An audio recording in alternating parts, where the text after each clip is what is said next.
problèmes domestiques. Ça doit pouvoir créer de la richesse sur place, ça doit pouvoir créer des entreprises sur place. Mais je pense que c'est d'abord la responsabilité des diasporas. Et je pense qu'il y a pas mal de diasporas qui travaillent à se rapprocher des pouvoirs publics pour voir comment mettre sur pied un fonds africain qui puisse aller au-delà de l'économie Western Union.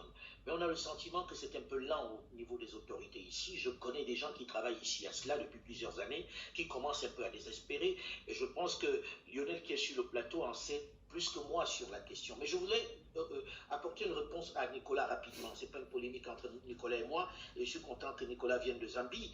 Mais en même temps, s'il y a beaucoup d'accidents sur les chantiers chinois, c'est bien parce que les autorités n'étaient pas regardantes jusque-là. Je pense que s'il y a une rigueur des autorités, il y aura moins d'accidents. Ce que je sais, c'est qu'il faut diversifier les sources et que les Chinois sont une source comme une autre. On ne doit pas focaliser sur ceux-là. Nous qui avons vécu en Afrique, ce qu'on voit aujourd'hui comme de la colonisation, on l'a connu avec d'autres. Donc ça a peut-être un peu changé de maître, comme on dit aujourd'hui, mais il y a des autorités sur place aujourd'hui qui sont conséquentes. Il y a des gens qui gèrent ces États. Et quand on rencontre les différents chefs d'État en Afrique aujourd'hui, ils sont beaucoup plus outillés, beaucoup mieux entourés qu'autrefois. Je pense que Lionel qui est sur le plateau, tout comme le frère Carlos qui est en Afrique du Sud, sait combien de fois il est consulté par les chefs d'État africains aujourd'hui. Ça ne ressemble plus à ce que c'était avant. Quand on entend encore parler de corruption, pour qu'il y ait corruption, il faut qu'il y ait un corrupteur. On a toujours parlé du corrompu et très peu du corrupteur. Je pense qu'il faut créer ce cercle vertueux en arrêtant de ne montrer qu'un seul côté.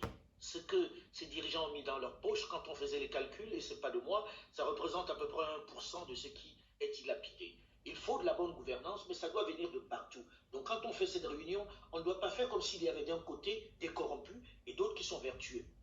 Les vertueux ne sont pas du côté où on pense. Elles doivent aussi être celles du développement. Et pour parler de développement, j'ai insisté tout à l'heure et j'écoutais Lionel Zinsou parler des enjeux.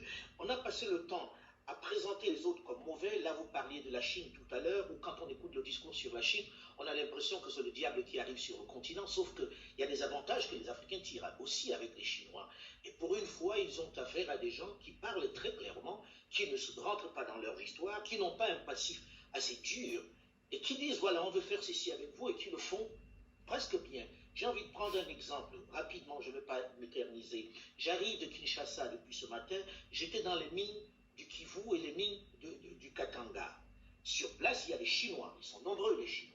Seulement, il y a aussi des entreprises occidentales. Et les engagements pris par les entreprises chinoises sont respectés, bien respectés. Ce que l'on voit avec les entreprises occidentales, c'est qu'elles dépassent toujours les budgets qui ont été faits et qu'il y a des contrats qui sont opaques. Donc je pense qu'il va falloir modifier le discours, faire confiance aux Africains, leur donner le moyen de se développer et arrêter de parler d'aide, arrêter de dire on va trouver de l'argent pour eux, oh ils sont malheureux, on va pouvoir lutter contre la Covid. Les gens n'ont plus envie d'entendre ce discours. Comment on accompagne l'Afrique pour qu'elle se développe? L'Afrique est riche de son potentiel et elle ne demande qu'à transformer ce potentiel. Donc à cette rencontre, si l'on part sur l'aide, comme je viens d'entendre la patronne du Fonds monétaire international parler, ça ne va pas se passer et les gens ne vont pas adhérer. Il est question aujourd'hui de dire qu'est-ce qu'il faut à l'Afrique pour qu'elle décolle véritablement, parce qu'elle a le potentiel. Et aujourd'hui, il y a des jeunes sur le continent qui sont outillés, qui n'ont pas de complexe, qui ne demandent qu'à avoir le financement. M. Lopez parlait de ça à l'instant en disant ce dont il est question, c'est de trouver le moyen de financer, de faire confiance à ces Africains-là et d'apporter des fonds pour développer l'Afrique. Alors peut-être que demain, il faudra qu'on ait un autre discours et que maintenant qu'on a réuni les francophones, les anglophones, bref, toute l'Afrique, qu'on parle d'une même voix et qu'on les entende, pas qu'on leur impose des priorités et qu'on sorte des schémas traditionnels où l'Afrique est malheureuse, l'Afrique a besoin des autres. On a tous besoin les uns des autres. Je reviens du Katanga, et si le Katanga va mal, nos téléphones portables et les voitures électriques que nous utilisons n'existeront pas, tout simplement. Alors pour que ça marche, il faut aller aider ce Katanga sans utiliser le terme utilisé, en disant comment on fait pour développer cette région-là.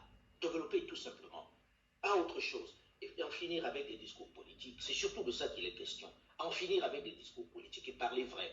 Parce qu'en face, il y a des gens qui parlent concret. Et les Chinois, on peut s'en moquer autant qu'on veut, mais ils parlent très concret. Hein, et ils font les choses. Ils disent, cette usine va coûter 800 millions de dollars, ça coûte 800 millions de dollars, pendant que des grandes entreprises occidentales multiplient le prix par 4. Et qui payent? C'est de ça qu'il est question.